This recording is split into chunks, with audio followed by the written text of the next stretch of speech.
Welcome to the Schools Out podcast, a series of conversations where we talk about learning outside of the school walls. I'm Philip Mott. I'm an unschooling dad in the Midwest, and school-age kids. We have 3 school-age kids, 8, 6, and almost 4. So I guess 2 school-age kids. Cool. And I'm Hamilton Carter, and we're out here in San Francisco. And there's 3 school-age kids here, and they are just very recently 11, 9, and 7. They all lined back up on their 2-year gaps. So we're good for a few months. Again, it's easy to remember. Yeah, and so that's what we are out here. And Hamilton really wanted to. One of the topics that he was wanting to talk about was family values, and this is a take 2 of this conversation. We recorded one where it only ended up with Hamilton's face, but both of our audio. We thought that would be a little bit awkward, so we wanted to try it again because we liked the conversation. And who knows if this will be a better one, or if we'll flop and we'll say, well, we actually like the other one better. Could be. It'll be interesting to see how, because I bet they're totally different. Yeah, you would think that they would be similar, but it's not scripted at all. Exactly. We're really just asking. Now we script some of the questions, but I think the way we started last time when we were talking about it is that you and I already had slightly different paths that we saw the conversation taking. So you want to start with yours? Like, when you're thinking about this question, explain what the purpose of the question is a little bit. Yeah. So we started out with this question that Philip proposed, and it's, how do our values show up in our conversations with our kids? And like for me, it kind of went immediately sideways, because I wasn't sure what values meant. To me, it's valuable that the kids and I can one day, when there are fewer cases, hop on the bus and go downtown and grab a beer and grab some chicken strips and sit in an alley, and they can go play halfway down the block in the alley, or go explore around the block. And these are things that are all valuable to me. But they don't come off to me as values. And then my partner, explained to me, no, that's self-reliance and responsibility. I was like, oh yeah, it is a value. So yeah, that's where I was coming from. But what were you thinking, Philip? What did the question bring up in your mind?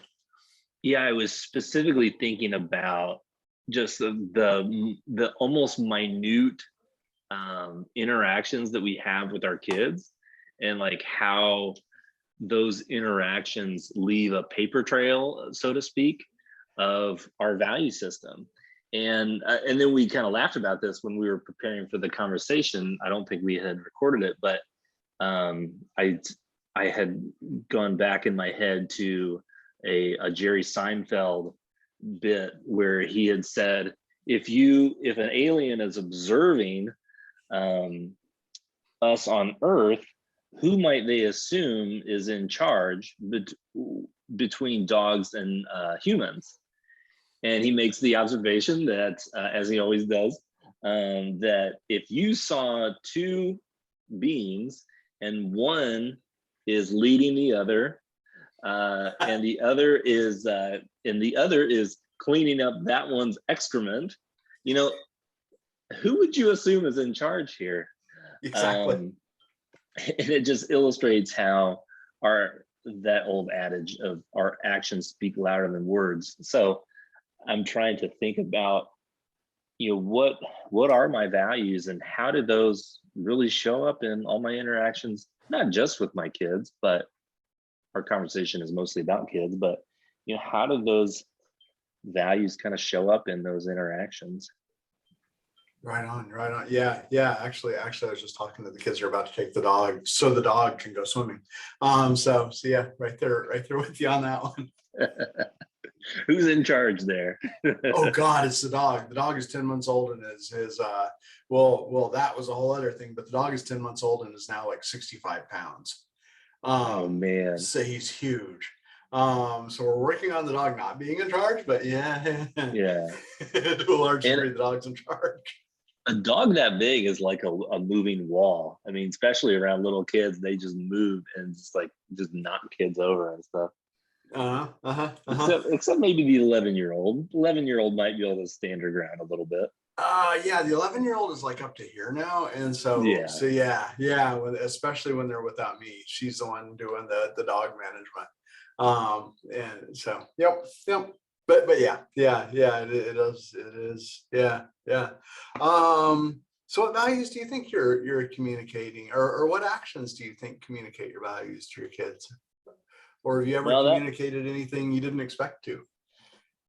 Yeah, what frustrates me on a daily basis is when I think I have a value, when I think I value something, but then my actions don't line up with that. I took a few minutes to write down what I think is really valuable in interactions between parents and kids. And one of them that's really important to me is the freedom to disagree. That I want my kids to feel like, I want my kids to know that they can disagree with me. But what's frustrating for me as a dad is that I don't always like it when they disagree. And sometimes I start to notice that I get agitated if it happens like over and over again. And it's not, I think it would be different if it was like thoughtful disagreement, but it's normally just like outright like defiance. And it's like, oh, defiance doesn't feel good. And I don't think it's just because they're younger. If my wife was being just openly defiant and sort of abrasive, then I wouldn't like that either. It's not that I would say, well, she doesn't have a right to be that way. It just like it kind of hurts my feelings. And so that's one of the main values that I wrote down is I want my kids to feel like they can disagree with me. I want them to be able to challenge me. And in the same way that I challenge them and say, I don't think you're being very nice to your sister or your brother, and I think you're hurting his feelings. I want them to be able to say that to me. I want them to say, I don't think you should talk to me that way, or I don't think you should talk to my sister that way. And I still think we're a long ways from that, but it's certainly something that I hope will happen in our family. Man, no, that would be super nice. But I think it's a hard, like, I know I was brought up in a family where, well, I guess I could have said that. I don't feel like in my heart, I don't feel it would have worked. And yeah, like on the micro actions thing, I wonder if, so if I don't feel like it would have worked in my heart with my parents, what am I projecting to the kids? And yeah, they don't. Like sometimes I'll ask them how they're feeling and they'll be like, well, this thing happened that you did and therefore, and it's like, oh shit. And we go from there. And that's like sweet. That's awesome. That's the wonderful stuff. I mean, I wish I hadn't done the thing that upset them, but they're communicating. But yeah, I wonder how, I don't know any family that's ever got that I personally know that's gotten to the point where the kids are like, hey, I'd like to talk to you about how you're performing here. Well, Calvin and Hobbes, maybe. But yeah, no, that'd totally be the dream. I just wonder how hard it is because of what we got rooted in from, generations of, nope, this is the way it is, deal with it. Yeah. I have heard some reports from parents who unschooled throughout their child, like they have grown kids and they unschooled or respectfully tried to build their interactions around respect growing up. And they say things that are kind of like this, like one of them said, I showed my daughter the lines from a like a parenting book about being respectful to your kids. And the daughter said, like, I would have killed you if you would have said that to me.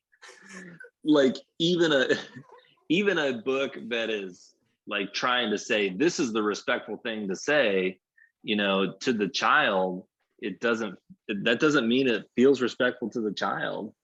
Mhm.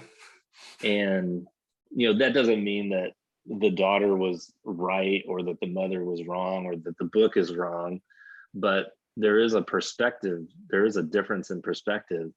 And sometimes I wonder if, I read all these parent books in private, like hearing that interaction made me want to think about like sharing some of the like things that I read about, and how those authors recommend interacting with my kids and seeing what my kids say. That would be both daunting to me and cool.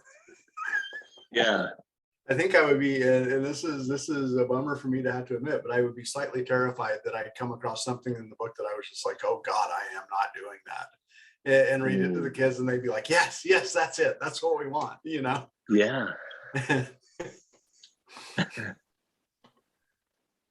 that would be my concern there, but yeah. Well, talk about your value system a little bit more.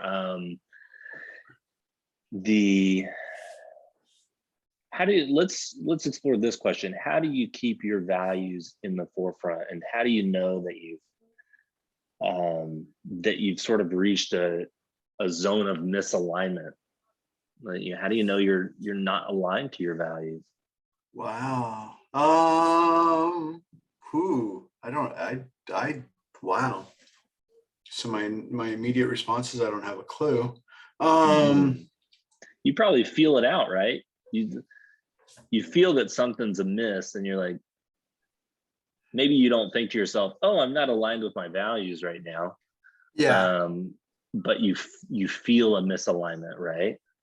Well, yeah, I mean, there's the same thing kind of as everything with unschooling that it goes back to the academic side too, where people are like, well, how do you know they learned this thing? And it's like, well, because they talked to me about it. And so of course they learn, I know they understood it or they don't. And now that you put it that way, if the kids are generally woohoo, everything's fine, then probably if they're woohoo, everything's fine-ish, and I'm woohoo, everything's fine-ish, I would say chances are we're both cruising along in each other's eyes and at least matching each other's expectations, if not values.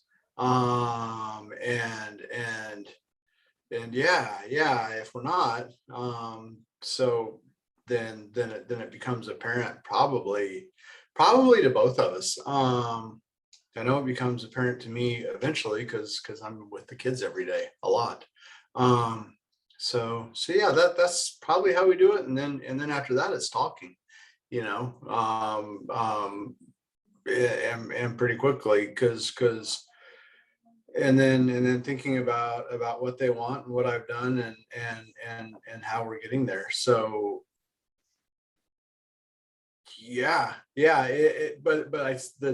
the problem I've seen with that is kids, and clearly me, have a problem discussing that kind of thing sometimes. So in other words, sometimes, does I want to do programming classes this week really mean I want to do programming classes this week, or does I want to do programming classes this week mean I know you've been swamped at work and I know you program at work, so hey, let's try to merge these two things, because we have there's one kid here that I think is like super high on the EQ scale, and I think he's like jumping ahead of me, how do I merge these two things so that I can maybe get what I want, but also I keep everything smooth. And for me personally, it would be simpler if he just said what he wanted. But yeah. But also he's being really super smart about it. And so so I worry about that. I don't know if I answered the question, but yeah, we do it by watching and talking and hope. And then more talking and experimenting too. But what do you do? Do you think?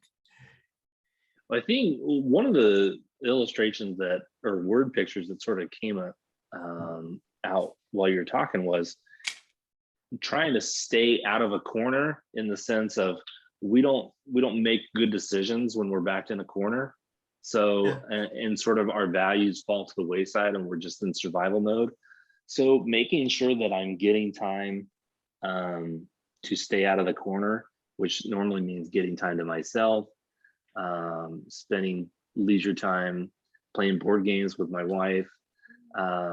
If I can do those things, then as issues arise and disagreements arise, then I can stay cool and calm and peaceful the way I want to.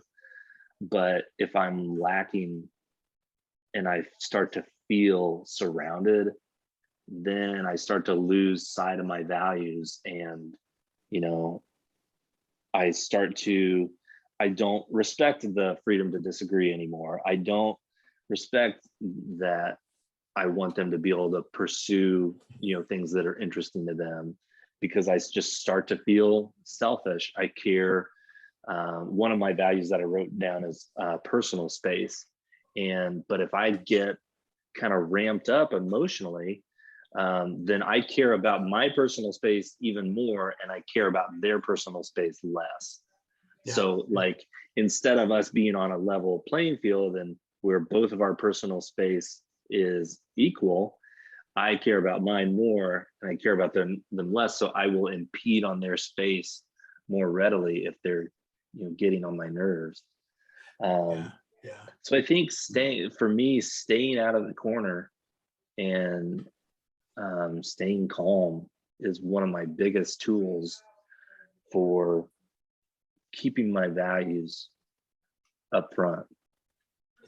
Yeah, no, that makes a lot of sense. So it's a kind of like habit building as far as making sure you get what you need to be able to do what you got to do.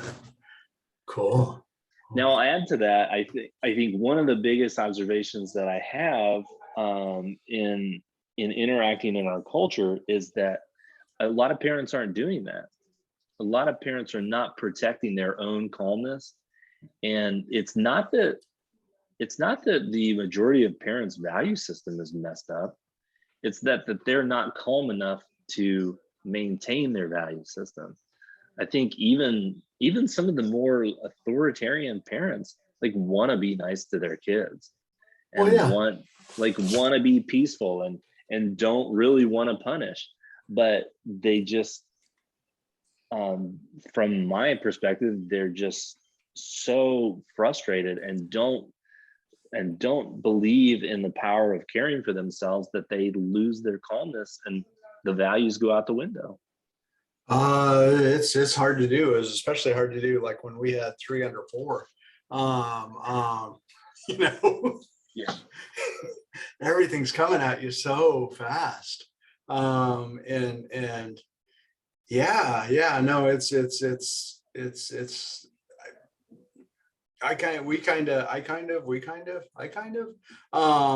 built our system kind of knowing what I really wanted, and kind of tried to build it in. But even then with little kids, oh my God, it's hard. And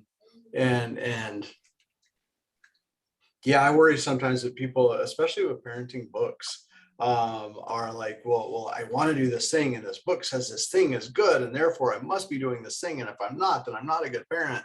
And that they're not, I would think, and I know I've done, I don't think I hope they cut themselves slack, because otherwise I would worry that I would wind up in this chain where I'm just like, well, I'm not a good parent. Well, I got to try harder. Okay, well, now I got less time for myself, and it's just not going to work.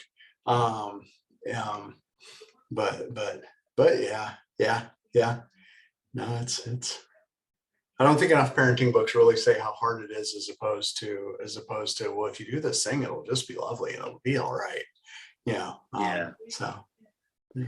When I first started becoming active on social media, I was making that mistake too. I had learned about what is called respectful parent.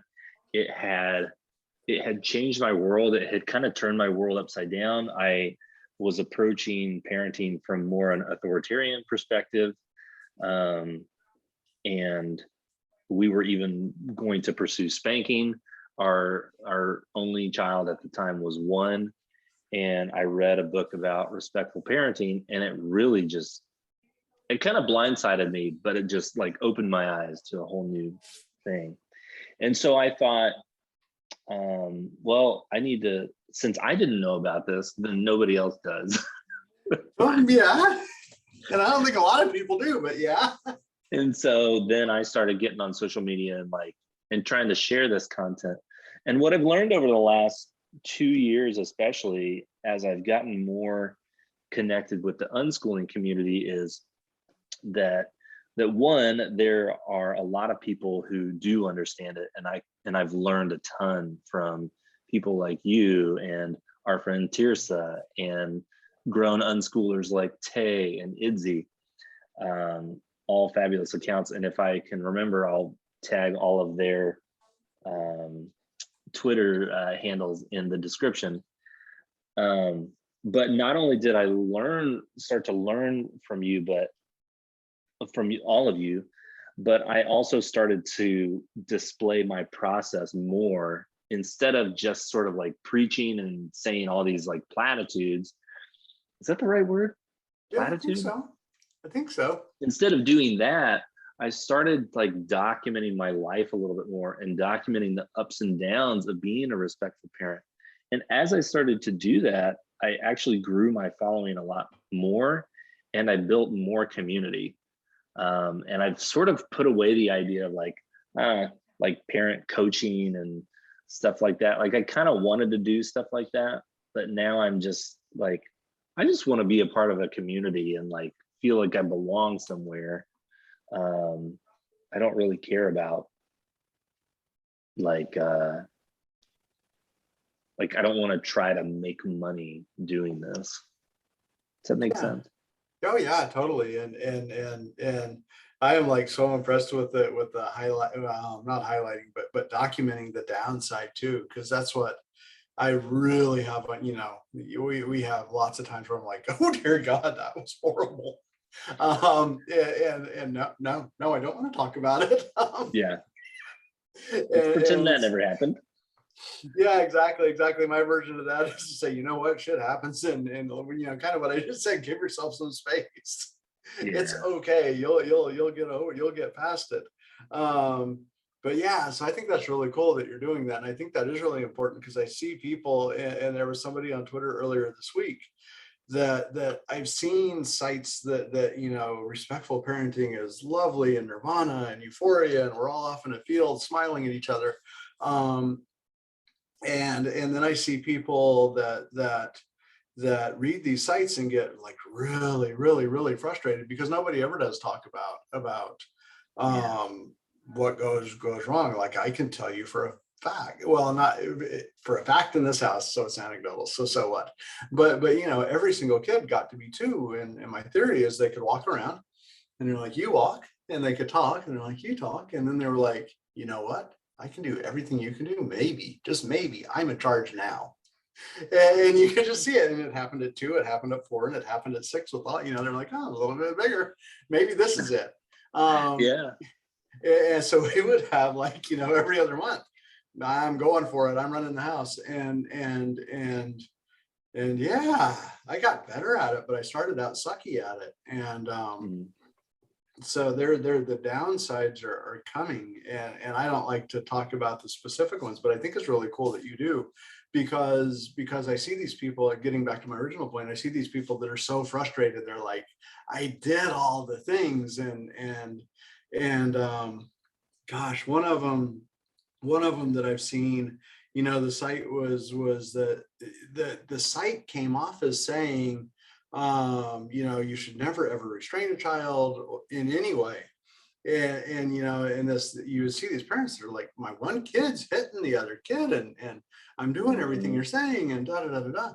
And you know, finally I read through the site enough, and I finally hit like the 80th post, and hit like seven comments down, where the author of the site was finally like, oh, well, yeah, we were getting ready to leave, and kid 1 kept hitting kid 2. And I said, no, you cannot do that. and some other weird phraseology, but what it basically amounted to was they stopped them from hitting the other kid. It wasn't this beautiful thing that they said, oh, we all respect each other. And they, my dad used to like just pick up kids and hold them in an egg.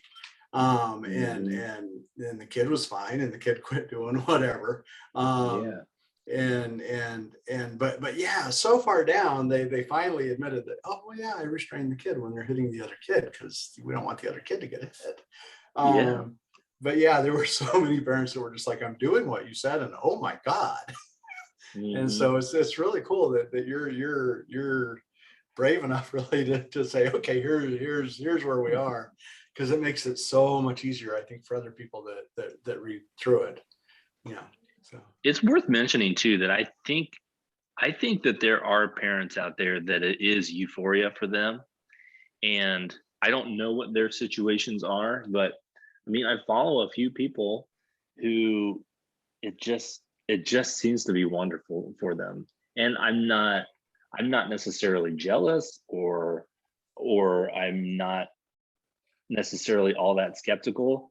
I think they really just do feel this gushing adoration for their kids, and they feel very calm, and it's like, I just can't relate to that.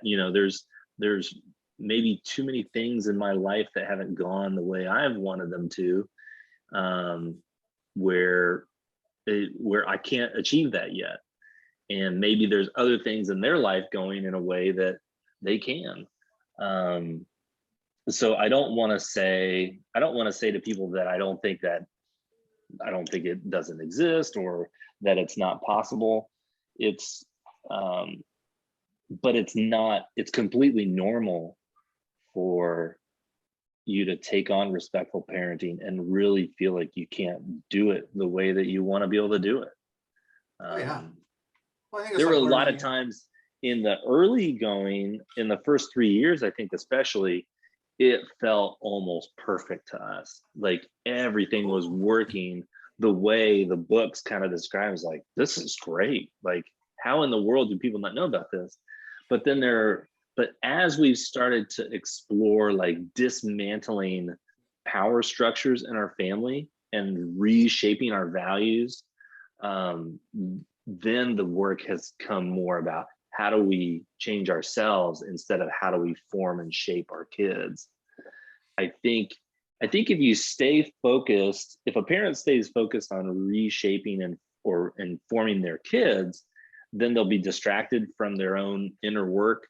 So it actually feels easier, even though you run into a lot of tension maybe sometimes. But if you start to shift and start to understand that part of my issue with my kids is actually with myself, then I think the work becomes a lot harder. And the lines and the decisions are just, they're not clear cut.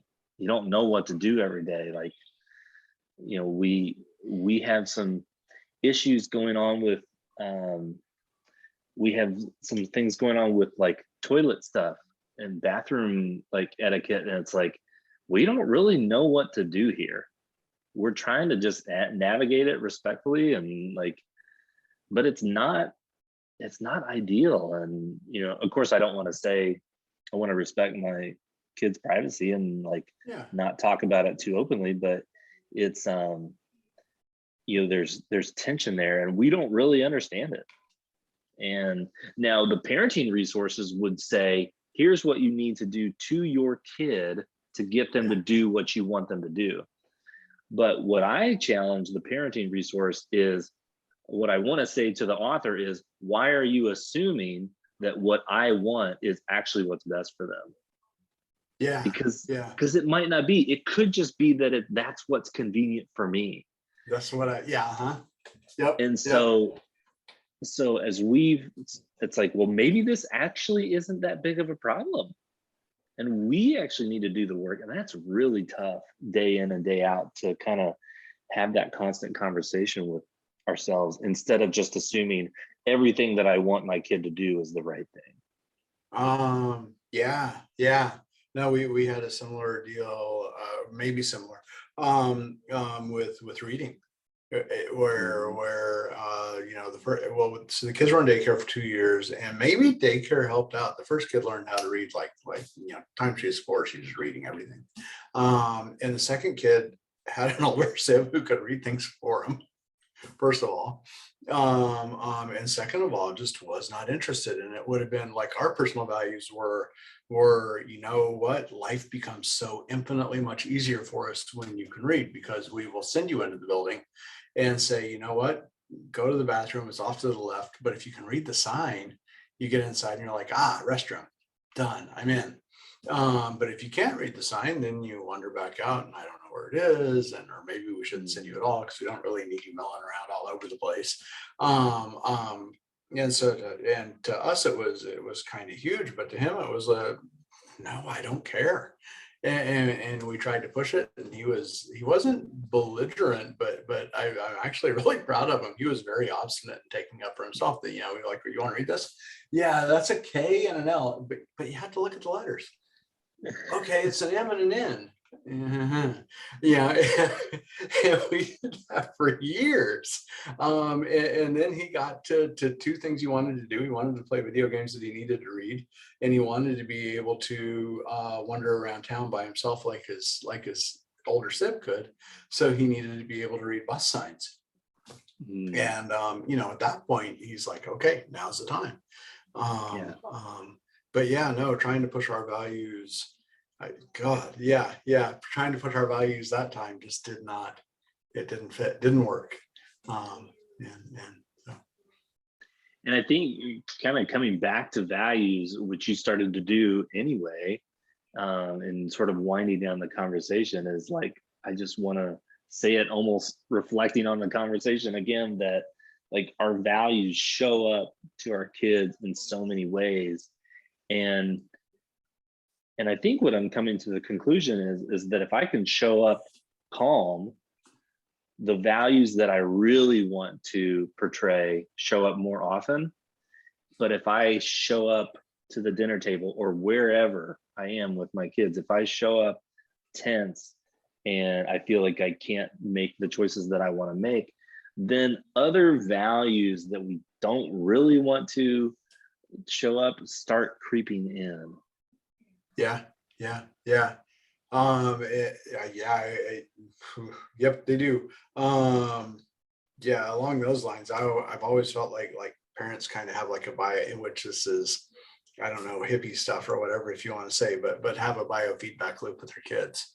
And I feel like I know the kids here can read me. Like I used to get back from a trip, and arrive at the airport and the kid was fine and I wouldn't say anything, but I was peeved about something at work. And like 5 minutes later with me, was having what I thought was a normal conversation with my partner, definitely no yelling, no emotional tenseness at all. The kids start hollering, and deep down I was peeved as all hell. I don't mean there's a way to avoid that, but I do mean I agree with you that kids can totally see what's going on and see and maybe even begin to reflect to what we're portraying, whether we mean to or not. Yeah. And I think that depends on the kid too, because I think there's one of our kids will sort of pick up on our frustration and she'll sort of mirror it. And then the other two are sort of oblivious. One of them will ask, like, are you frustrated? Oh, that's nice. I mean, that really is actually nice. She's the youngest one. And I'm like, yeah, I am frustrated. And the thing about me is that when I start talking about it with my kids, man, it's like a breath of fresh air. I might start kind of agitated and I'm like talking kind of shortly and abruptly. And but then as I start to talk about it, I start to feel better. And which is different than I remember my dad being, because it felt like with my dad, the longer the lecture went on, the more frustrated he seemed, because it seemed like we weren't listening, maybe. Right. But I make time for when I am sort of the closest I get to lecturing. When I am in those, I pause for a second. I try to let them just say something, and then I let it be done. and I'd start to feel better. And then we normally start goofing off. Yeah. And it really turns around. But I can cool down pretty quickly. My wife, she doesn't feel like she can cool down quickly. If she has a really bad interaction, it can affect her for a few hours, which is, I mean, that's just different people. We're all a little different and have our own kind of quirks and stuff. Totally. Yeah. Well, Hamilton, I think that's a good place to end the conversation. Is there anything that you feel like you want to say on this topic other than what we've already said? I guess just one thing for me, like I said, when we started the conversation, I was curious if I even had any values, because for me, I was coming from what I wanted the world to look like. And then my partner could help me interpret that into these are what most people would call values: responsibility for yourself, independence, things like that. And I think actually both ways you're going about it are really good. But since there's at least two kinds of people, two kinds of ways of looking at this, yeah, I guess that would be what I would point out, is there's more than one way of looking at values and investigating what they are and what you think about them. And it's worthwhile to look at it from more than one direction. Yeah, you could focus on the minutia and kind of look at those little micro interactions, but then you can also take a step back and kind of look at, well, what's the overall picture? And I think I hear you saying that we need both. We need to kind of look at the broad picture of our family and how we fit into the community, but we also need to take time to look at what are the interactions at the bus station, or at the kitchen table, in the little places that we interact, that's worth looking at too. Totally. Yeah. Awesome. Well, those who come up and watch this, thanks for watching our conversation and participating. Feel free to reach out to any of us, and either of us, and ask questions, make comments, and we will see you in the next video. Yep. Thanks, everybody. See ya.